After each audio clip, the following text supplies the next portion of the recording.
I believe Foreigner said it best. You're as cold as ice. The Heat in Game 5 of the Eastern Conference Finals delivering a nightmare shooting performance that broke records for all the wrong reasons. So they missed a franchise record, 38 three-pointers, and scored on just 32% from the floor. It's worst in any game in more than a decade. Hey, but shout out to Gabe Vincent, who made one from downtown last night. The Celtics burning Miami with a second-half blitz that has them just one win away from their first trip to the NBA Finals since 2010. This really is the weirdest series ever. What's up, everyone? Good morning to you. Good Thirsty Thursday morning to you. Welcome to The Sweat, presented by DraftKings. I'm Emerson Lancia. Before we dive into the NHL, MLB, and some F1 here, let's bring in our NBA panel consisting of DraftKings contributor Matt Meiselman and Jeff Pratt. Jeff, I'll start with you. Last night, was it more about like the Heat being hobbled here or the Celtics just being the more complete team? Can I say both? Yeah, you can. Am I allowed to say both, Emerson? Because allowed. I think that's absolutely the case. Look, if the Celtics don't close this out in Game 6 at home, it's going to be because of a massive collapse on their part. This is just a better team than Miami, flat out, in every aspect right now, offensively, defensively, from a health perspective. As you said, Emerson, Jimmy Butler is clearly not right.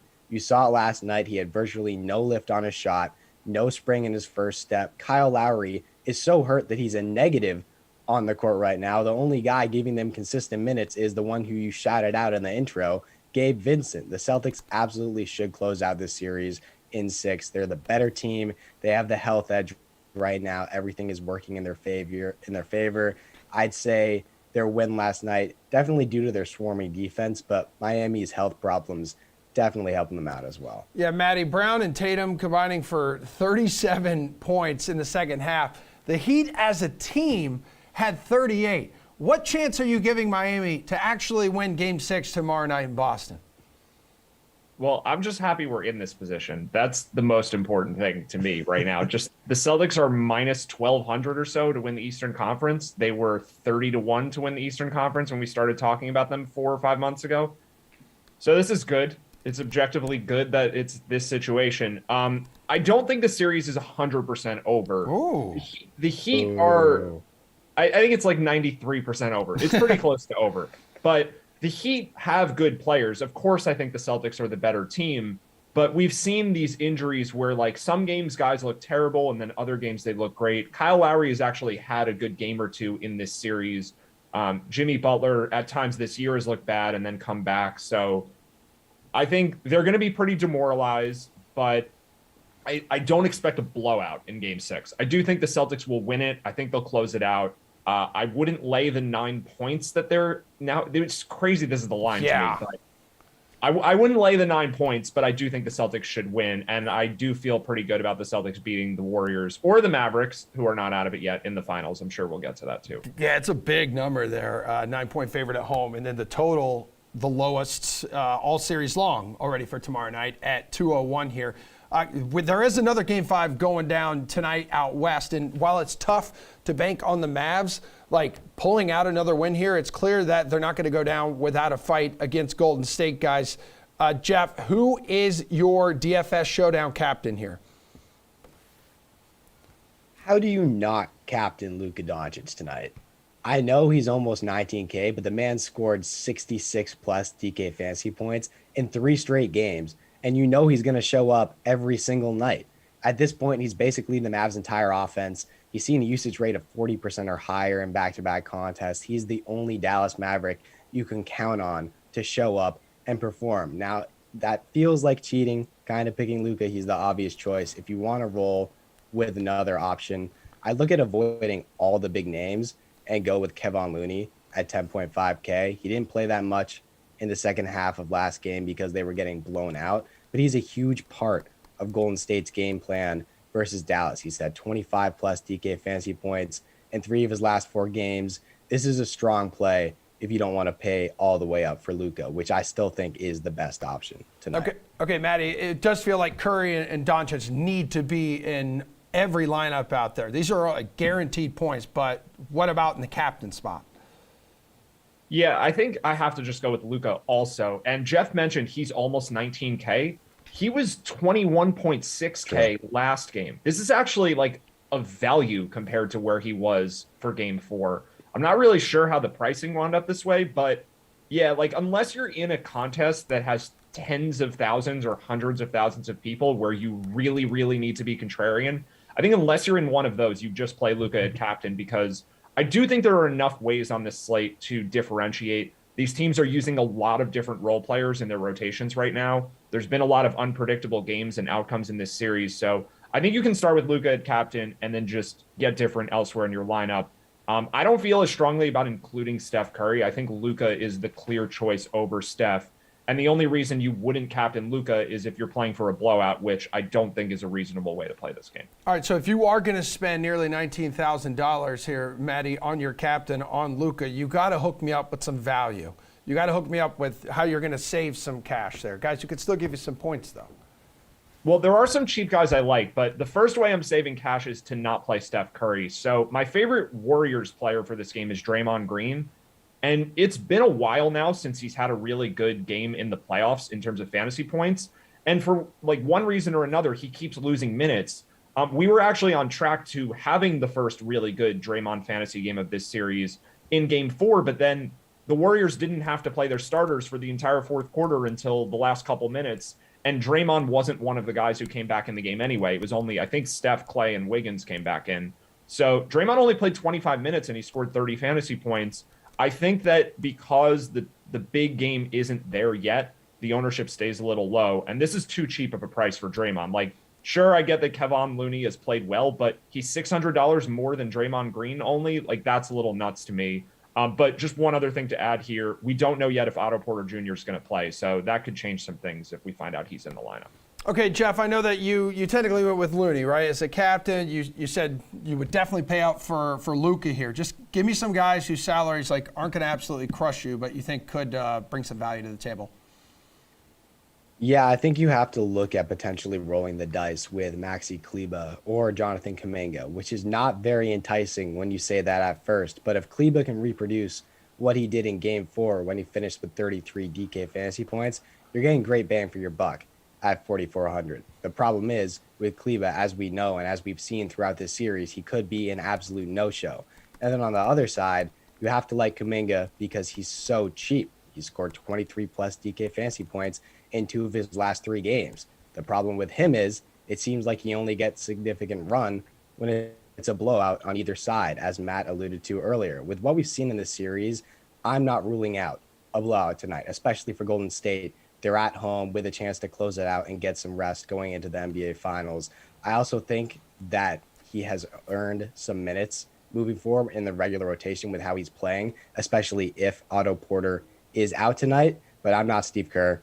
I don't make those decisions. Regardless, all of that said, at 2,800, feels like it's worth taking a shot on Kuminga tonight. All right, Jeff, how about your fading approach here? Is there an obvious play, an obvious guy that you want to fade in DFS, or maybe a contrarian approach here? There are a couple guys I'm looking at. I know that Matt is looking to fade Steph Curry, just not throw him in his lineups. I'm not sure it's worth paying up for Jalen Brunson or Klay Thompson tonight. These are the 3rd and 4th highest priced players on the slate, but the production just hasn't been there consistently for either of them. Brunson's 9K. He hasn't scored over 32 DK fantasy points in back-to-back games. Klay's 8,800, but he hasn't scored over 33 fantasy points in this series. I think you're better off paying up for Luka and then grabbing some of these cheaper options like a Kleba or a Kuminga to build around. Matty, is that true? You're looking to fade like Steph Curry here, a guy who scored at least 40 DK fantasy points in his last 5 games? Yeah, the reasoning is really just I don't want to play these cheaper guys. So the player I'm least interested to play tonight that people will gravitate towards a little is Moses Moody, who I think was the popular value play going into last game, and no one really thought Jonathan Kuminga would play a big role. He ended up getting a surprising number of minutes, honestly, but Moody was the guy who lost out because of that. And then he ended up picking up basically the whole fourth quarter because it was garbage time for the Warriors. The Mavericks still had their starters in. It was a very unusual game. But I don't think Moody would have even reached 10 minutes had that game not been a blowout. So coming into this game, like if Otto Porter Jr. plays, I'm not sure Moody even sees the court. And then if Porter's out, which I do think is the more likely outcome, I don't think he's going to play tonight. Moody still may only play 7 or 8 minutes. And because of his price at 2K, I think a lot of people will go there so that they can squeeze in Luka and Steph. So it's really like the synergy for the lineup of if you play Steph, you then have to play someone like Moody. And I just don't like that as a combination. Well, let's go over to the DK Sportsbook here, guys. What's a player prop, Maddie, that you like for Game 5 between the Mavs and the Warriors here? So it's a little hard for me right now not knowing what Otto Porter's status is. So I'm just going to evade this question a little and just go to the spread, because I think the Mavericks are live to win this game. Like, I think they're not totally live to win the series, but I imagine a lot of the analysis today is going to be like bet some overs on guys like Kuminga or Moody or, the guys who could pick up extra garbage time minutes. I think that's nuts. The spread right now is 7. Like, I think it should be 5 or less. And I think this game actually winds up being close. I know the narrative of the blowouts and everything. So stuff that has to do with the game staying close, like I'll basically, like in terms of props, just trend towards that. I do like Jeff's call of Looney having a bounce back game because he lost his minutes entirely due to the blowout. I don't expect there to be a blowout for this one. I think Looney does get his minutes back. It didn't really look good with him off the court. So overall, like my game script for the game, people can do what they want with this, is I think Dallas keeps it close, and I think the starters play more minutes than they did last game. Okay, Jeff, talk to me here. Yeah, I'm going to go back to fading Klay Thompson here, and I'm going to take the under on his 18.5 points, which is what it was at last time I checked. And last time I checked, you could actually get it at plus money on DraftKings Sportsbook, which I think is kind of crazy. Klay's been pretty bad throughout this series, just point blank. He's gone under this point total in 3 of his last 4 games, and a large part of that is due to really poor shooting numbers. He's 7 of 24 from behind the arc in this series, and unless he really breaks out of that shooting slump, it's going to be hard for him to hit the over on his points. It's also worth noting that this is, in fact, not Game 6, so we are safe to bet against Klay Thompson tonight. If this is the next game and this series advances to Game 6, I think we've seen enough to know you have to take all the overs on him. But it's Game 5, so take the under on Klay's props. Yeah, I'm also seeing 34.5 here for Luka, Jeff, and he's averaging, nearly 37 points per game through the 5 elimination playoff games he's played in his career so far, which highest average in that situation in NBA history, too. Yeah, absolutely. The other prop I had highlighted was actually his points and rebound prop, which we've gone to a couple times when I've appeared on the show throughout this series. We know he's going to show up. He's going to put on a clinic. He probably would have been in the 50s in combined points and boards last game if it wasn't a blowout. He's been hitting that number consistently. So whether it's points or rebounds, he's going to show up. I definitely take the over. Matt, I know you just mentioned the spread, but how about this trend right here? The game total has gone under an odd number game so far in this series and over in even number games. So the total's at 215.5 right now. It was 215.5 in games 2 and 4 when it went over. So which way are you leaning and why is it over? Well, I'm leaning over because it's more fun. No, I took a minute to look at this question before we came on because this is the kind of thing that I just genuinely don't like at all, like these sorts of trends. But I tried to convince myself that there was a serious way for me to answer it. And maybe Jeff has one. My brain just won't let me. It won't let me play into this trend game. So I think that looking to Otto Porter is relevant in terms of the total. If he plays, you get him playing more of a small ball lineup without Kevon Looney, and that helps the over. That's really all I've got, though. Like, it doesn't matter to me that the games have alternated overs and unders. I know, like, it's good for content that that this happens, but I can't, like, it breaks my brain a little bit trying to figure this out. So I've got nothing in terms of just wait for the Otto Porter injury news. Okay. Because I think that could affect the total a little bit. But I'm not very excited to bet the total for this game in either direction. So their last meeting inside the Chase Center here, Jeff, they pumped out 243 combined points. That topped the closing total of 215.5 by 27.5 points in game 2. Yeah, I don't have a serious answer for this question either. I went with the over for the last game, and I'm going with the over again today for a similar reason. In elimination games like this, we tend to see a ton of pace. These guys get antsy. They want to push the ball up and down the floor. There are a lot of turnovers, which tend to lead to fast break points, which is great for the over. The Warriors played horribly in game 4, and they still hit 109 points. I have a hard time believing we're going to get a defensive battle tonight. And by no means am I saying that these two teams aren't capable of making it a defensive battle. It just feels like this is going to be another high-scoring game. Yeah, and Tuesday's contest saw an uptick in pace rating, by the way, at 97.5 compared to 96.67 in the 3 games prior. I need you quick on this last one, guys. What's your gut telling you here? Will Dallas force a Game 6, Jeff? No, they're done. Okay. The Warriors are going to the finals. All right, Matt, what do you think? Gut says the game is close. I think they have a shot. I don't know who wins, but I do think this will be a close game. Okay, so you're that's really a non-answer there. I'll pick the Maps. I'll pick Okay. the Maps. Oh, you're gonna take the Maps. Okay, great. I will Love take it. the Maps. Way to live on the edge a little bit. I would love to see a Warriors-Celtics finals. That would be an absolutely sexy matchup there. You guys are done. Appreciate you. We're going to dive into a little DFS here. A couple Game 5s are on the NHL coming up right after Pierce Dietrich delivers a NASCAR Memorial Day weekend price check.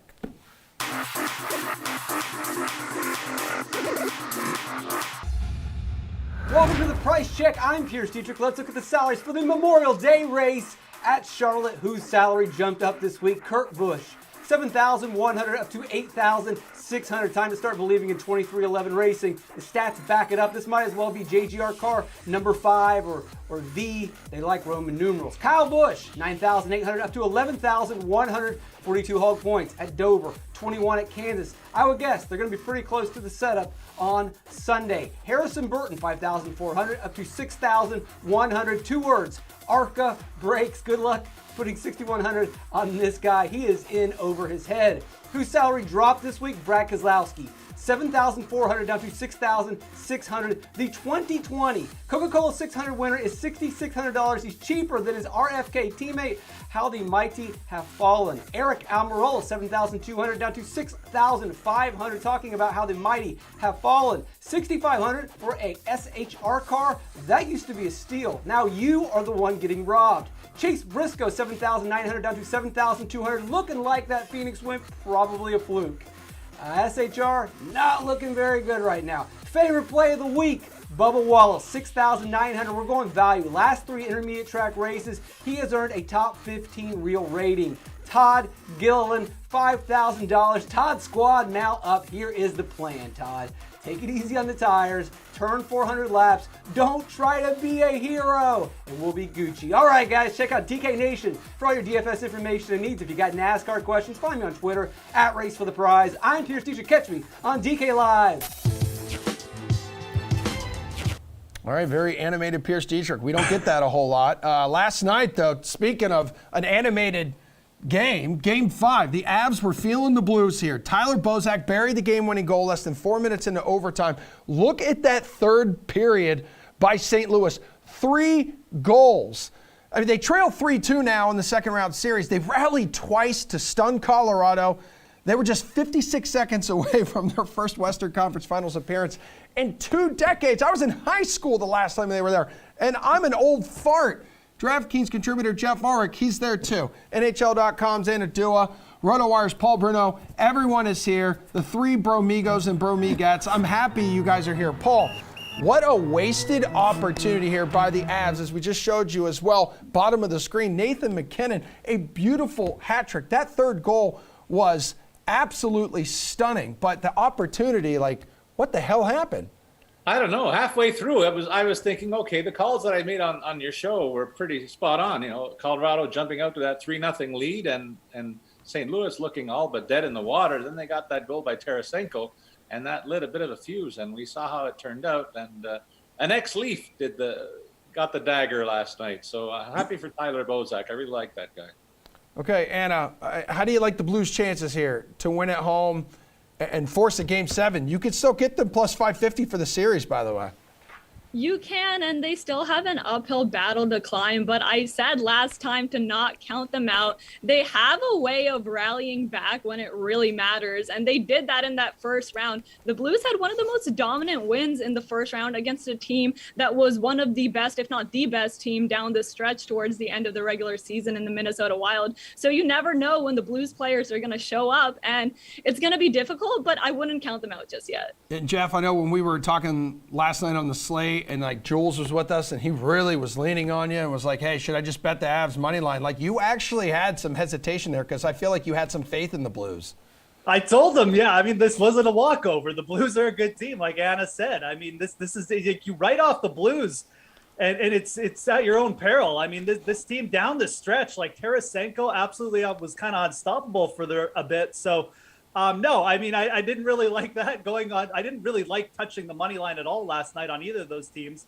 Admittedly, I didn't get on St. Louis either, so don't give me too much credit. But this is going to be a really interesting Game 6. I mean. Now Colorado has to go home. You have to figure. I mean, this team is going to be absolutely a little bit embarrassed, and pride is probably going to show up for them in Game 6. But, man, like, again, it's the same story. You can't just write off St. Louis. Now they're at home with the dreaded M word behind them. And, oh, man, I mean, like, it's just not a team that I necessarily want to bet against. So you'll probably see Colorado as a fairly heavy favorite, even going into Game 6 on the road. But I would not be shocked if we see us back in Colorado for Game 7 at all in this one. Yeah, so all ready for Game 6 tomorrow. It is plus 150 St. Louis Blues on the money line. Yeah, minus 170 there for the Avs. Okay, so let's go to tonight, guys. Let's go to tonight. 2 games on the menu. Couple Game 5, so it's the Hurricanes and the Rangers. Hurricanes are at home, so we know that they're going to win this game. That one's tied at 2. Edmonton can advance to the next round with a victory over Calgary. Who's the best center in DFS lineups here, Anna? So it's a must-win game for the Flames right now. I don't think they're going to go out without a fight. So I'm taking a look at their first line, and I'm looking at Elias Lindholm. He had a goal in that Game 4. He has points in 3 out of the 4 games this series. 2 goals, 2 assists across the span. He's leading the Flames in goals this postseason with 5. Playing on that dynamic top line with Johnny Gaudreau, Matthew Tkachuk. All 3 of those guys need to show up if Calgary wants to live another day. Okay, what do you think here, Jeff? Oh, man. I mean, first of all, we don't play the Flames in my house, but Edmonton going into Calgary with the chance to close it out in Calgary. You start your lineup with Connor McDavid. He's absolutely owned the Flames during his career. He's got like 4 hat tricks against them. Don't be shocked if something similar happens again tonight.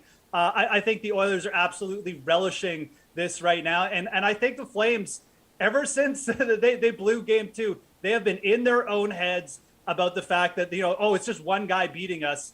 Well, that guy's going to show up tonight, in my opinion. I think you can start with a McDavid-Zibanejad lineup as well. Really like the way he's played the last couple games. It'll be a little bit contrarian to it. It won't leave you much salary, but I think a lot of people will be looking to try and get value with like Aho or Lindholm. If you start with McDavid and Mika Zibanejad, then I think it'll give you a bit of a contrarian lineup too.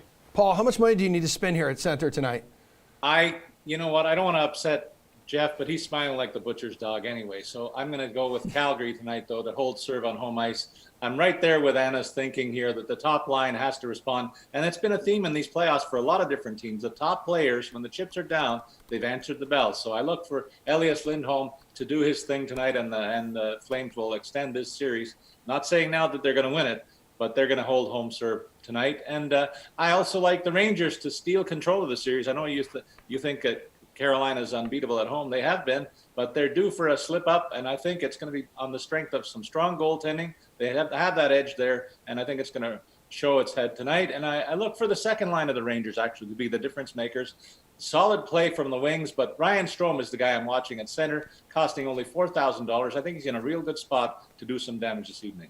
Well, Jeff, let's look at the wings and things department here. Which guy stands out as the best wing option?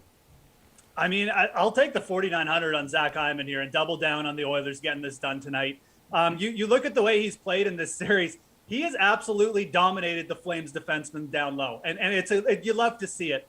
But even just from a DFS perspective, 4,900. I mean, he's just way too cheap at this point for a guy who's producing at a high level. Obviously, he's going to be out there with a couple of the best players in the world, in Draisaitl and McDavid too, if he gets the power play opportunity. But I just think from the way this series has gone, I don't really see any reason why Zach Hyman can't bring it again tonight. And I think the other thing is, like, Evander Kane, obviously listed questionable here because of the birth of his child. I think there's a very good chance Evander Kane does make it back for this game. I'm just, obviously trying to read the tea leaves here, but it's something you could probably take advantage of for DFS. Obviously, you're going to have to wait until you get the confirmation, like right up until ice time. But a lot of people probably just lay off him. He's going to be high, coming back from the birth of his child, obviously. And just like Zach Hyman, he has dominated the Flames defense in this series. I mean, you know more than anyone, like dad strength is a real thing, isn't it? At least for the first week until, like reality kicks in, yes. Until you just become a miserable human being.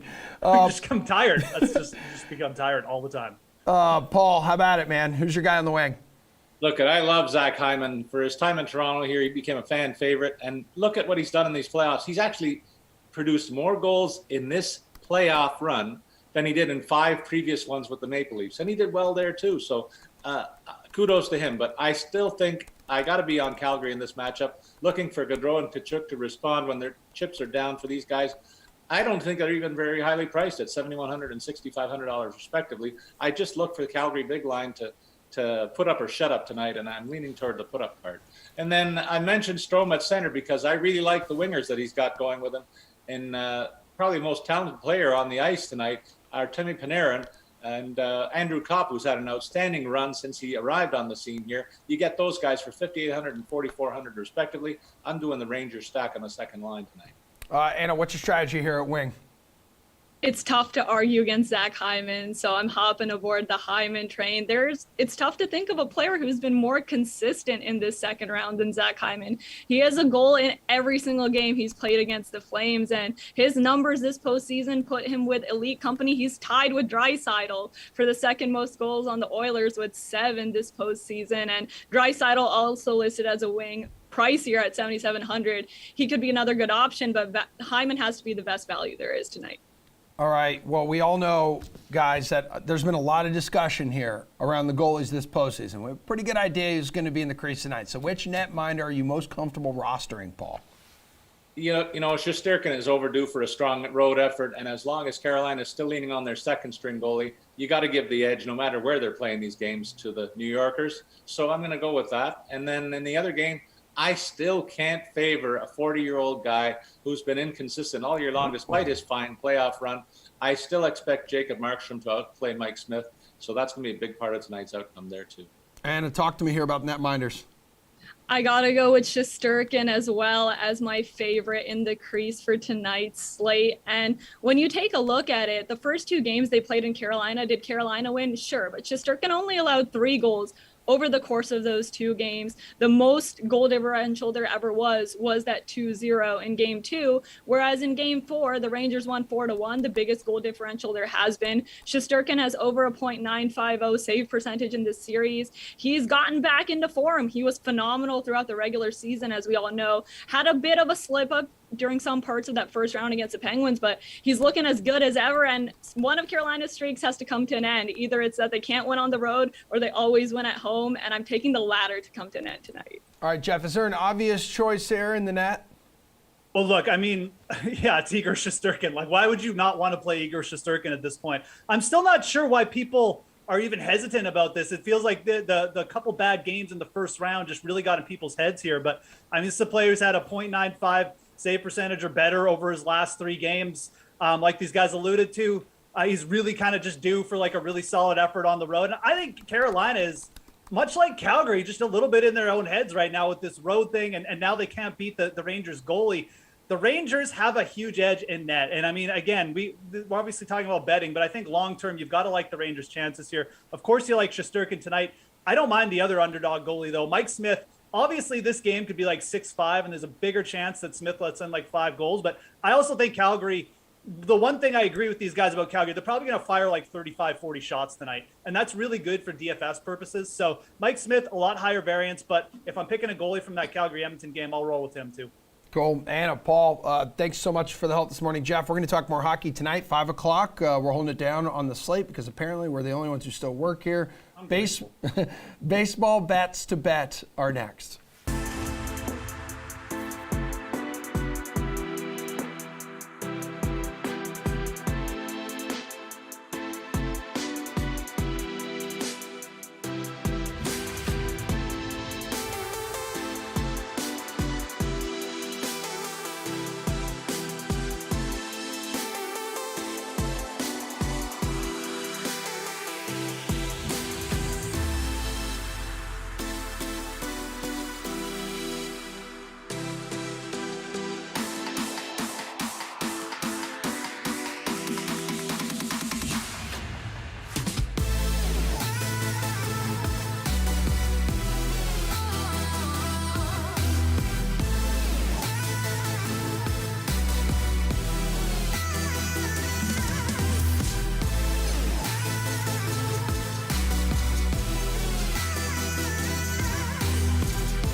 9 games on the main baseball slate tonight, so plenty of DFS options and bets to take a gander at on the DK Sportsbook tonight. And these 3 are here to help us out. DraftKings contributors Steve Buchanan, Gary Thorne, RotoWire's Eric Halterman on your screen.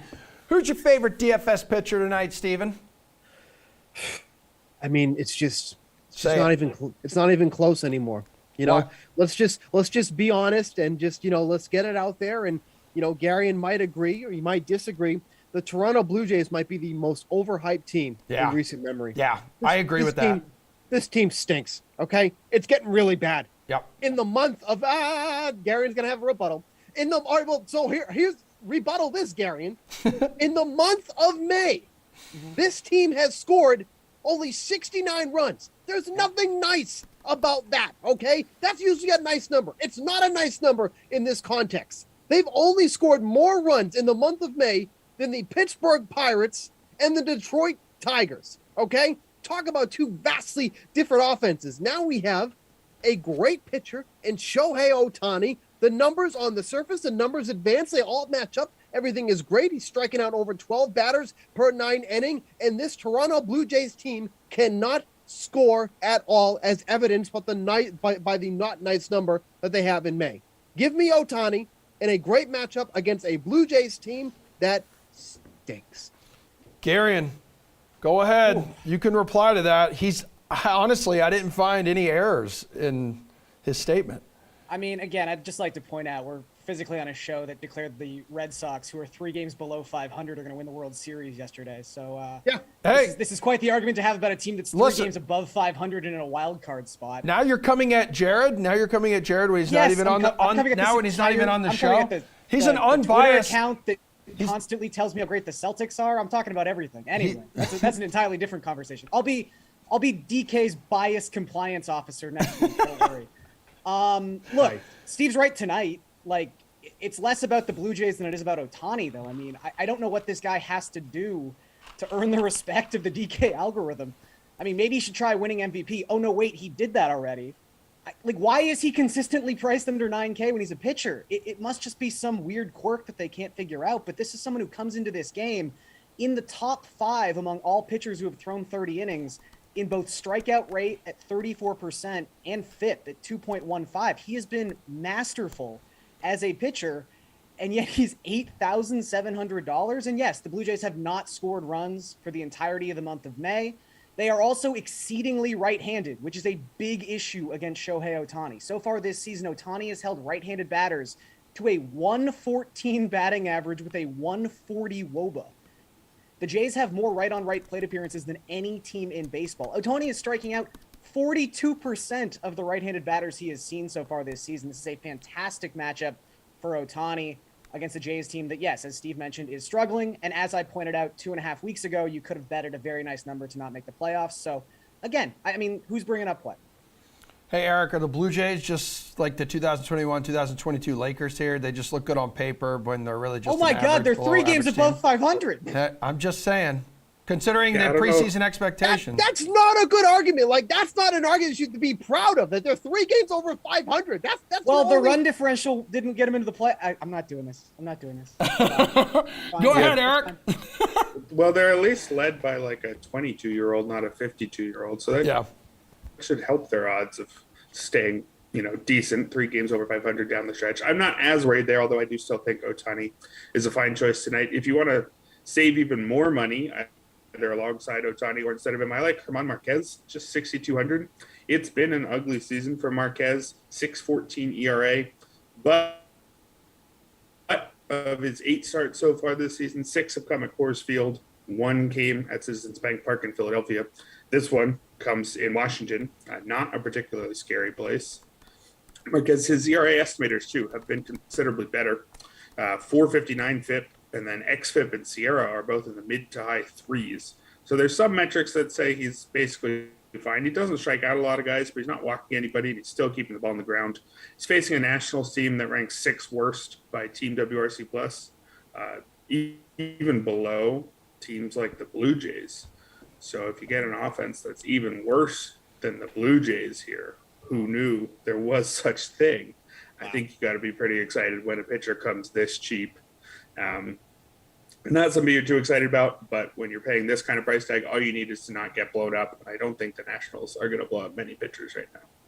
All right, best DFS hitter tonight, Garion. A couple guys there from LA, but talking the Dodgers this time. Yeah, I mean, the Dodgers are in a great spot, obviously. Castellanos is not that fantastic a pitcher for the Diamondbacks. I think you got to go to Boston here. I mean, God, Dallas Keuchel is a husk of a man. Why are you rolling your eyes? I didn't roll my eyes. I was just happy. All you do is roll your eyes, even when you're not like you're sleeping and you're rolling your eyes. You don't even know it. Oh, wow. I mean, that's very true.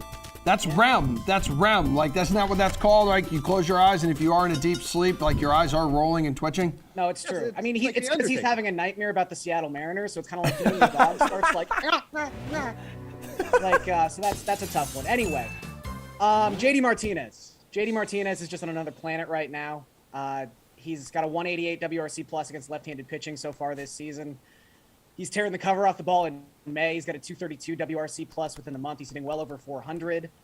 And again, Dallas Keuchel, I guess the one issue you would have with Keuchel as someone you're stacking against from a DFS capacity is he walks so many guys, and you don't necessarily want your best players to just be walking to first base. But this is someone who's only got a 9% strikeout rate across his last 6 starts, ERA up over 7 in that span of time. I think the Red Sox are probably going to put up some pretty crooked numbers tonight. Steven, what do you think here? Oh man, Keuchel's just so bad. Like I don't even get it at this point. It's comical. I like Carlos Correa tonight. I like a lot of Twins batters tonight going up against Daniel Lynch, who has really struggled when taking the mound. Now, Carlos Correa is not exactly someone that's been hitting the cover off the ball, but the matchup really, I think, sets up nicely going up against Lynch. You look at the numbers for Carlos Correa. He's only got a 303 WOBA, which is not great, and a 113 isolated power, but he, 393 WOBA. That's what I was saying. 150 isolated power against lefties and a 165 WRC plus. The numbers that I was giving initially were the numbers against righties. Those haven't been great, but his numbers against lefties are really where he's been hitting well, averaging 9.3 DraftKings fantasy points when facing a left-handed pitcher. So I think that sets up really well for Correa, who, you know, to his credit, has at least one hit in 6 of his last 7 games. Maybe he's finally starting to come around at the plate. He's certainly not opting out of that contract with the way he's been hitting so far. So he needs to kind of start picking up at the plate. But going up against Daniel Lynch, I think the Twins are another team that will be putting up some crooked numbers tonight. So give me Correa in the heart of that lineup. Are you buying the hot start there by Minnesota, Steve? Because it has been pretty much without elite play from Carlos Correa. No, I'm not buying into them. I think, you know, this hot start has really also come from the benefit of the slow start that the White Sox have had. The White Sox are a vastly different team than the record shows. So I think it's kind of a combination of the two, but I think the Twins end up trailing off soon. Yeah, White Sox were supposed to be the class of the AL Central there. Eric, how about a DFS hitter tonight? Who's the best one in your opinion? Yeah, these two touched on 2 guys who are near the top of my short list. I love all the Red Sox tonight. I'd roster 12 of them if that was a thing against Dallas Keuchel, except for I'm a little bit worried about the weather. I'm not sure if it's the most threatened game, but there is at least some threat there, at least according to little cloud icon, which we all take as gospel. Love Correa as well. But to throw one more top name out there, Anthony Rendon at 4,500.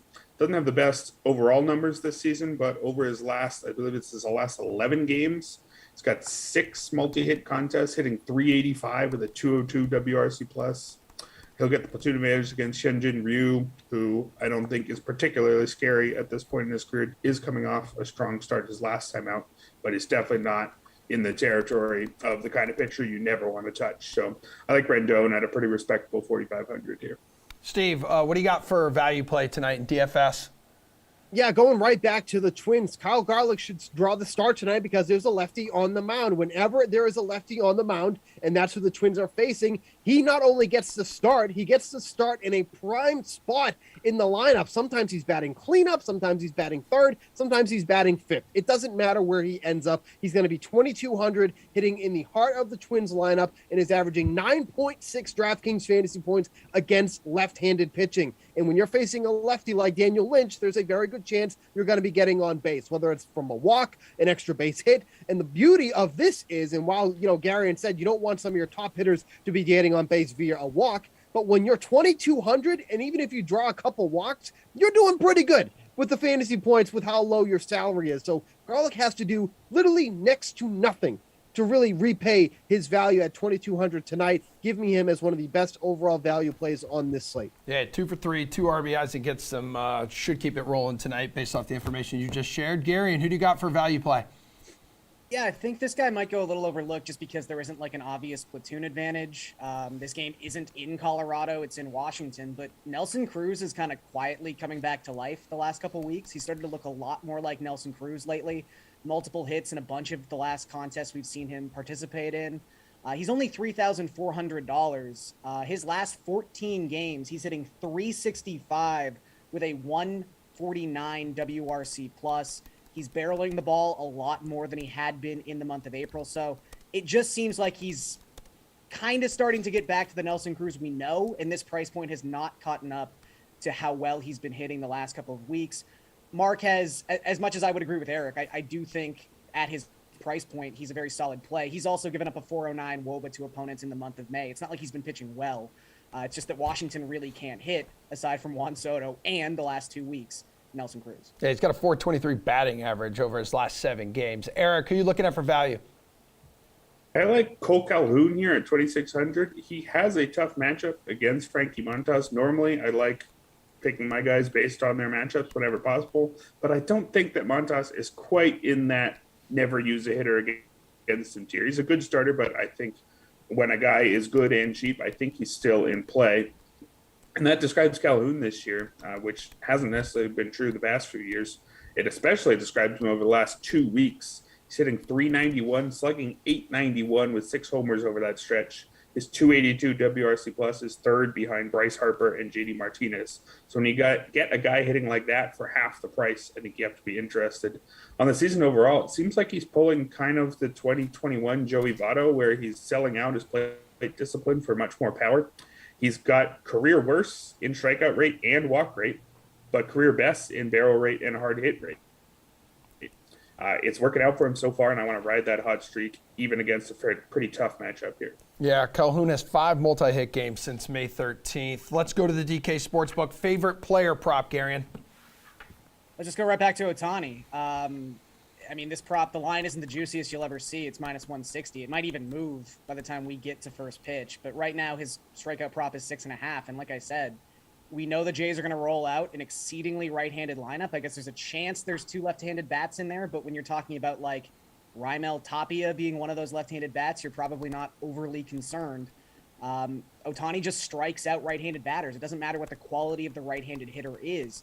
I mean, the Jays have the 11th lowest strikeout rate in baseball, but this is more about Ohtani, as I mentioned above, striking out 42% of the right-handed batters he has faced so far this season. He's also worked at least 6 innings in 4 of his last 5 starts. So if he's able to get that kind of depth into this start, I don't see how he doesn't end with at least 7 strikeouts. What do you think, Steve? Yeah, usually when it comes to these total bases, you want to try to get some plus money on these. But Mookie Betts is at minus 110 to go over 1.5 bases. He has 30 hits in the month of May. 17 of them have gone for extra bases.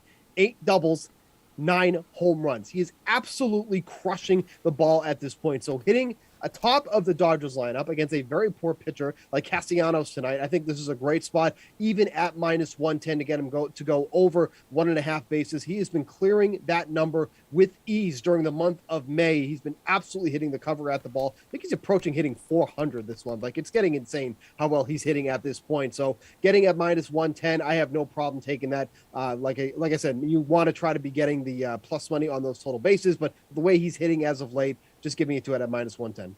Eric, what's a player prop you like on the main slate tonight? Yeah, I went against a tough matchup with the last question. I'm going to do that again here and go with Eric Lauer to get over 5.5 strikeouts against a Cardinals team that is the toughest to strike out this season. But Lauer is just on another level. He would have been one of my top DFS options. I'm a little bit scared of the rain there, but if this game goes through as scheduled, Lauer's averaging 7.7 strikeouts per start, which last I checked is above 5.5. I think it still is today. It was last night. His strikeout rate this year is up 9 points from 23.9% to 32.9%. He's combined that with cutting his walk rate from about 8.5 8.5% to under 5. He's in really Corbin Burns territory in terms of strikeout and walk rate here. This happens as he added about a tick and a half to his fastball while also using it less, which is interesting. He's using it only 37% of the time, really mixing his pitches. 3 different secondaries, he's using at least 19% of the time. So hitters just don't know what's coming, and the stuff is better than ever before. So I think that pretty big improvement is backed up by better stuff. So I like him here, given his season-long performance, even in a tough strikeout matchup. All right, let's go quick on this last one, guys. Which game are you targeting for your best bets? Steven, I saw you tweeting about the Astros becoming an ATM here when it comes to cashing unders. Yeah, you can use that for tomorrow because the Okay. Astros are not playing today, so you just let that stat marinate a little bit. But you're looking at this game between the Rangers and Athletics. 2 guys that have been pitching out of their minds so far this season. Martin Perez is like the new ace of the Rangers. I don't know how that's happened, but him against Frankie Montas, who is supposedly fine after getting hit in his last start. Give me under 7 runs in this game. Both of these teams have been really poor hitting the over. Both these teams are hitting the under at more than 55% of the time. Give me under 7 runs in this game. Eric, what do you think? Yeah, I know unders are all the rage this season, but I'm going to go over 8.5 for the Royals at Twins because I just don't trust either of those pitchers. Daniel Lynch has been touched on earlier this segment. 4.01 ERA, which is even better than the ERA estimators. He didn't do anything well. He's worse than average in strikeouts, walks, and ground balls. Devin Smeltzer for the Twins, 1.74 ERA in 2 starts, but just 2 strikeouts. His fastball averages under 90 miles per hour. Wasn't particularly good at AAA level either. And for his major league career, his ERA is just under 4, but the ERA estimators are about a run higher. I don't trust either pitcher, so I think we'll see at least 9 runs here. Gary Bear, bring us home here. Yeah, I think this is just like an immovable force, unstoppable object kind of thing. Like this is Eric Lauer going up against the Cardinals team that has crushed left-handed pitching like nobody else in baseball. They are first in WRC plus WOBA and isolated power, and it's not even particularly close. As much as I like Lauer, he has struggled with the home run ball just a little bit, and it makes me look at the Cardinals team total, which is 3.5 right now. That's just a run too low for a team that's been producing like the Cardinals. So I'm going to take the Cardinals over 3.5 runs at -115. All right, you 3 are free to go. We're going to hit the track to talk F1 with Pierce Dietrich right after our final break.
Sunday, Sunday, Sunday. It's a holiday for racing fans all day long, starting with F1 in Monaco, then the Indy 500. Then you can switch out your glass of milk for 600 miles of ice-cold, refreshing Coca-Cola in Charlotte.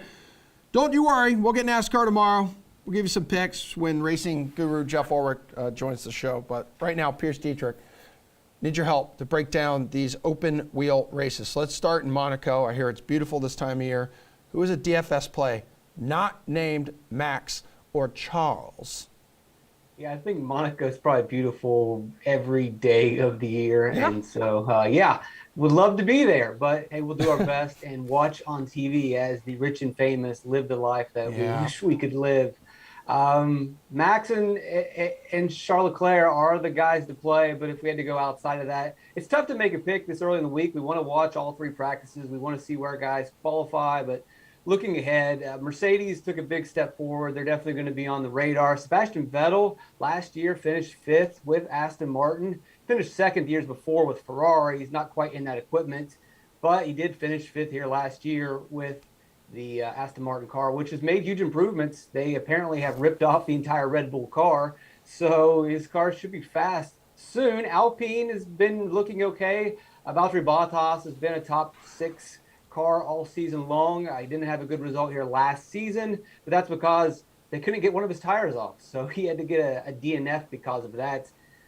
Those are the guys that I would have on my radar. Okay, which constructor are you looking at now this week? It's Red Bull or Ferrari every single week. I mean, we can pretty much pencil in Max Verstappen or Charles Leclerc as 1 and 2. And then the next question is, all right, well, who's going to be the next guy on the podium? Is it going to be Carlos Sainz or is it going to be Checo Perez? We could see Mercedes. We should start putting them on our radar. It's a little too soon for me because when I look at my constructor, I want a driver or a team that's going to lead laps, get the fast lap, get the win. Mercedes is getting there. They're not quite there yet. They made a big breakthrough at Spain, solving their porpoising issues. And you saw the speed. George Russell finished 3rd at Spain. Lewis Hamilton, Sir Lewis Hamilton, got into an incident on lap 1. Thought he was going to be out of the race, but he was able to drive all the way back through the field, got as high as 4th place at one point, ended up finishing 5th because of reliability issues. Put Mercedes on your radar. But it's going to come down to really Ferrari or Red Bull. Push comes to shove, I'll take Ferrari. All right, who do you think's winning the Monaco Grand Prix here? Looks like Leclerc's the favorites, minus 105, and then Verstappen plus 120. Is he going for his 4th straight win? Yes, he's got 4 on the season, and this will be his 4th Dang. straight. So that would make a total of 5. But I'll go with Leclerc. Leclerc is the Monegasque. He is from Monaco, so this is a big race for him. It was going to be a big race for him last season, and he had a mechanical failure. He was on the pole, and then his car died right before the race, so that was not good. He wants this race badly. This is the best car he has ever had. Last week, that race was his. Max ended up winning his 3rd straight race, but that was simply because Leclerc's car the engine died. He was flawless. He was flawless all weekend. He's pretty much been flawless all season. His car has been faster, and as long as his engine doesn't fail, I would imagine that Leclerc is going to qualify on the pole. It's a very tricky track to pass at.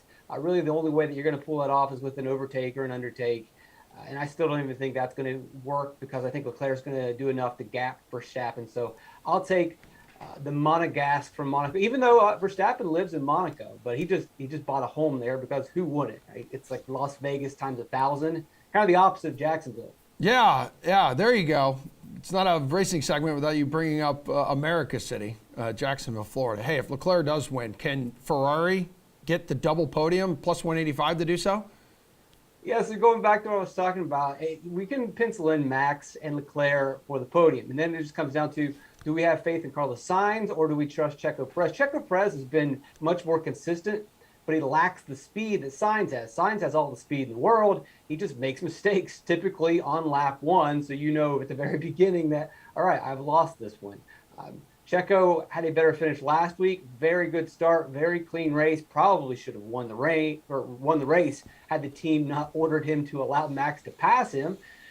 But Sainz was right there too until he had a wind gust that blew him off the track. He was still able to recover. The Ferraris, just to me, have been much faster. So I will lean with the Ferraris getting the double podium. Yo, let's go to the Brickyard here real quick before you take off. Who's your bet to win the Indy 500? So Scott Dixon's the favorite at plus 550. I'm going to be the NASCAR guy. Give me Jimmy Johnson at plus 1,600. This isn't just a pure NASCAR pick. He's been fast in practice. He was the fastest on the 4-lap average. And in practice, he laid down the 3rd fastest lap. This track, although he is a rookie in IndyCar at the Indy 500, he's raced here quite a few times in a stock car. He's familiar with it. He has the car. He put in the practice laps. Jimmy Johnson plus 1,600. Get on it. Would milk be your choice for a beverage on like a hot, steamy asphalt track? The temperature's around, north of 100 degrees.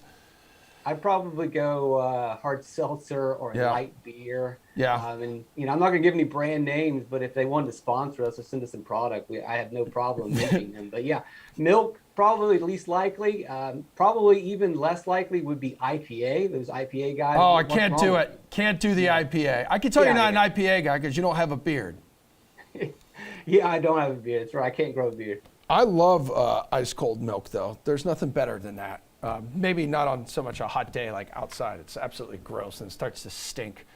Thanks, Pierce. We'll talk NASCAR tomorrow with Jeff, and we'll get everyone updated on that epic, not so close race between you two dudes this season.